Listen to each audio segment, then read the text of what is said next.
Adam, you have this amazing gift of being so hilarious, so funny, so humorous, and at the same time so deep. And you're unemployable, and I take this as please take this as a medal of honor. And I'm always surprised that you actually found a job in your life, because that makes people who employ you bravehearts. But or idiots. or I don't know, I wouldn't say idiots, but I think You have to have very good insurance. I think that what I always enjoy when I listen to you and your stories, and you were right, you promised new stories, and I got some new stories. And the list in the beginning, I was like, what's happening here? It's like, how much craziness can a person achieve in a lifetime? You also remind us, and I'm curious how you see this in daily life, because you're a very serious human, actually. You're not, I mean, we can joke a lot and you see things from a humorous way, but we also have so much deep conversation. How does this feel for you to remind yourself, or how does this work to remind yourself to not take things too seriously and crack away there was this book from Michael Ende called Momo, where he said the business people are great people, and the great people are very boring people because they take themselves so important. And what they're doing is actually not really important, but they take themselves very, very important. And when you share your story about the yellow ball, and you do have to share the link, the YouTube link. And oh, yes, I need to find it for you. I realized this is so interesting, because when we're in business, we're like, now we have to be super serious. And like, when do we allow ourselves being funny, and when do we allow ourselves taking things not too seriously? And I feel like you're breaking this all up.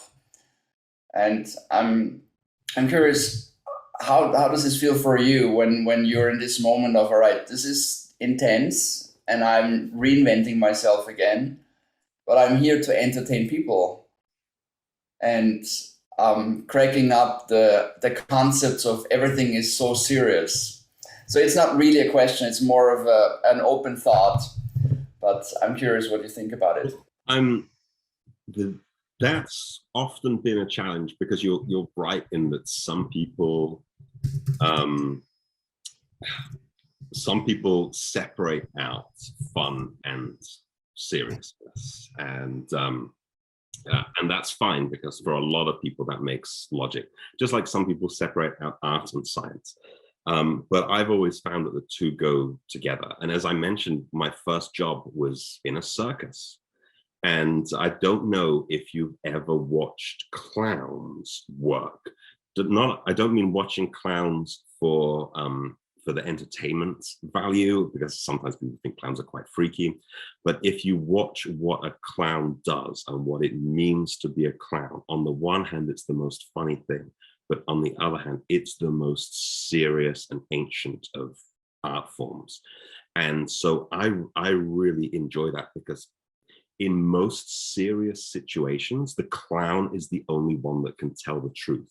Throughout history, it's always been the jester had the ear of the king. So the gap between seriousness and stupidity, for me, is very close. And it also works as a wonderful cover, because if you can go in saying we're being stupid, you don't have to worry about failure. You don't have to worry about what other people think. And people think, oh, it's just harmless. It's just silly. It's just messing around. And what I really like to do is, I have this lovely phrase about moving from, or combining silliness with sensibleness. And I call it formalizing the freaky, managing the mind-blowing, and structuring the strange. Because to me, when I was a kid and I read stories like Willy Wonka, Charlie and the Chocolate Factory, and then as an adult, I would read business plans. But there's no difference between the story of Charlie and the Chocolate Factory and reading a business plan. They're both people who want to go on a ridiculous fantasy, and they want to create something in a new and interesting way. For me, I never made that separation. But maybe that's not right. Maybe that's just my own ridiculous delusions. I'm not sure if Kat raised her hand, so I'm gonna just put her here on the hot seat. Oh my gosh. Your talk is so perfectly timed. I've just been coaching global teens on climate action, and it's a very serious subject. And in my description, I say fun and done. But in retrospect, it hasn't been that much fun. It's been a lot of learning on their part. And even though I've been including entertaining video clips that I curate from all around the world, I don't know, the energy just isn't as bright and lively and engaging as I'd like it to be. So I really appreciate your talk. And if there's anything else you could suggest specifically around climate to make it fun and enticing, especially for business executives, because that's my next stop. That's a super great question, and I can't tell you specifically how to make climate stuff fun. That could be a challenge, and without knowing in great detail what it is that you're trying to do, it's quite hard to say. But one of the things that I've learned is that there's no boring people.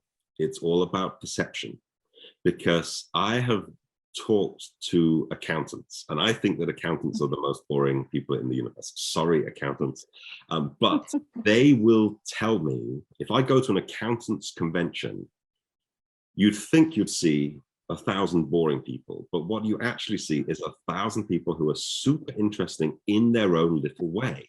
And they will be making jokes, and they will be funny, and they will be, oh, I love a good spreadsheet. I love when all the numbers add up. The other day, I was on an Excel sheet and I changed it from yellow to pale beige. Oh, I'm such a rebel, you know. I'm known around the office, but I'm the cheeky accountant. Sometimes I put things in column B when they should be in column C. Oh, don't tell anyone.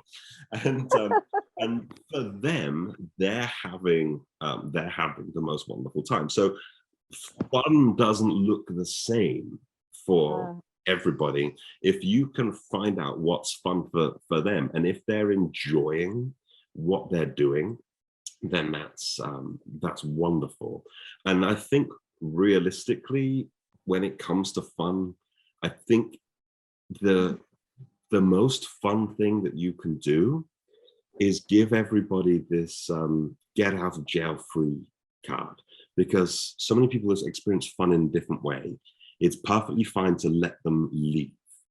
And I'm always a big fan of letting the ones who want to play, but you never force anybody. And some of my students talk about this. We have the fear of missing out, but there's also the joy of joining in, or joji. I don't even know if that's a real thing or if it's just like a little,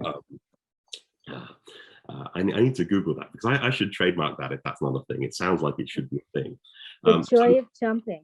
So the joy of joining in, the joy of joining in. Okay. So you make it so irresistible that everybody else comes in. And one of my favorite things that I do when I'm teaching a workshop or a class that I want to make really fun is I'm very aware that I'm in a building, in a room, and there are students next to me and there are students the other side, or there are meeting rooms one side and meeting rooms the other side.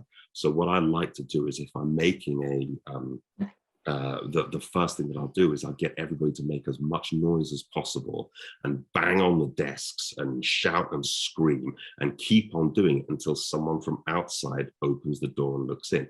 And as soon as they open the door and look in, we all stop, freeze, and act innocent. And the wonderful thing about that is we make all this noise. What the hell's going on here? Nothing. What's going on? And then it's way more exciting to be in the room than to be outside of the room, and you've already bought into joining in, and you know that whatever's happening is more exciting. I love that. Thank you so much. I hope it helps. It will. I have to bite on my tongue, not giving you the label of being the jester of our world, as much as we need the jester. Opens the topic of the change that has, right? That kind of what Kat went there already, the change that has to happen. And we also have Greg Davis in our community who works to bring impossible foods to Europe and helps people understand we should stop eating meat. And then at the same time says we have to get away from the cancel culture, because the cancel culture doesn't work. And I've learned my lesson there as well when I suggested we should do something like a no milk day. I said, no, this is not working because people don't want to follow the cancel culture. And I think the way that you go is so much more open and curious and maybe crazy, but maybe not at all crazy. And it just takes courage. And I think that's also something that's really required, to take courage. Where do you take your courage? Oh, that's a really good question. Because one of the challenges is, as I mentioned before, I don't think fun is the answer to everything. It's not the be all and end all, but I think that stuff that's fun or stuff that tells an interesting story is just more exciting and more engaging. But where I get the courage is from the train station. And I don't think I've ever told anybody this, actually. So I have to figure this out, because I've never said this out loud. But maybe some of you will relate to this. Have you ever wanted to do something and somebody somewhere says, well, it's not really gonna work. Oh, it's not really for me. Couldn't you change it a little bit? Couldn't you? Like, who's had that sort of thing, a sort of a Debbie Downer? Yeah, it happens to us all the time. Anytime you say, oh, I've got a great idea, somebody comes along and makes it slightly worse. And they either make it slightly worse by saying it's never going to work, or they say, oh, it really is going to work, and I'll help you do it by moving it in my direction, or you know. So whether you get positive or negative feedback with something, it usually makes it worse, because your idea is yours, it's special. So the reason why I think about the train station, I think about the train station all the time, because the train is always leaving the station. And the train does not care if you are on the train or not. The train is leaving the station. And it doesn't care if it's got 1 passenger or 100, it's leaving the station. And if the train leaves the station at 9 o'clock and you get there at 5 minutes past 9, tough luck. The train's not going to wait around for you. And if the train's leaving at 9 o'clock and you want to leave at 8:30, tough luck. The train's going, and the train's going to its destination. And if you don't want to go to that destination, tough luck. So whenever I'm proposing an idea, what I'm really proposing is, this is my train. This is where it's going, and this is when it's leaving. And this train is leaving whether you're on it or not.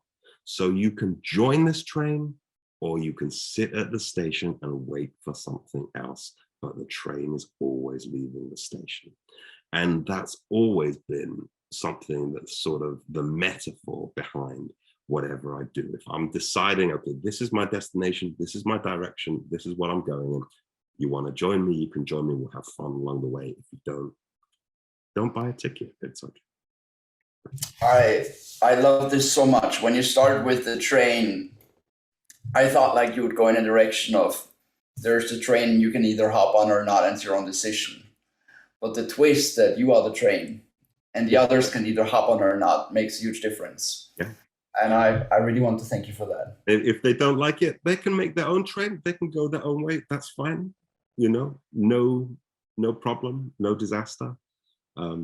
But yeah, and you should be very clear to people which direction your train is going, whatever that might mean to you. I keep my rules on my desk right here. I've had this since 2004.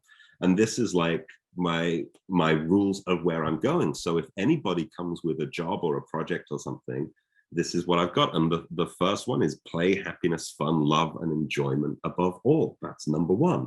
So if somebody wants me to do something, I'm saying, sure, but this is how the train is going to leave the station, with these values. And if you don't like it, find another train, find another station. And hey, Adam, can we find those rules to have fun by somewhere on a website or something? Oh, these ones? Yeah. Maybe you could take a screenshot, but this is just something that I wrote to keep on my desk. But I wouldn't recommend using my rules. I would make your own. because Love that. you're different to me. And it doesn't really matter what your rules are, as long as everybody else knows them. And so it's a great way to start a meeting, and it's a great way to start a conversation, and it's a great way to make decisions if you know which direction the train is going to go.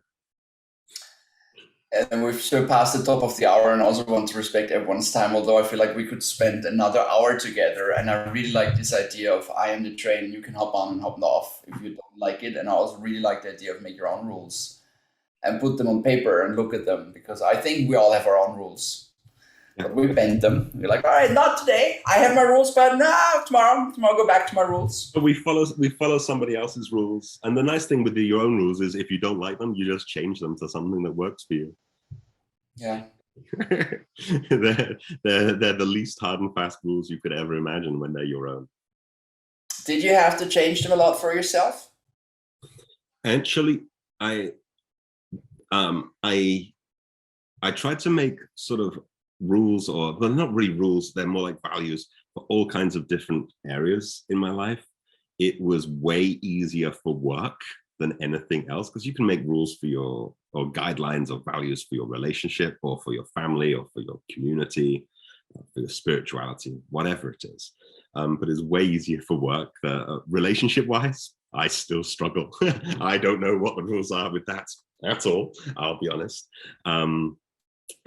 But sometimes, of course, I don't always live up to them. Sometimes I think I'm better at some than others. But what I love is when sometimes people say, oh, the thing that I really like about you, Adam, is X, Y, Z. And oh, that's good, because that's what I do. That's what I try to do every day.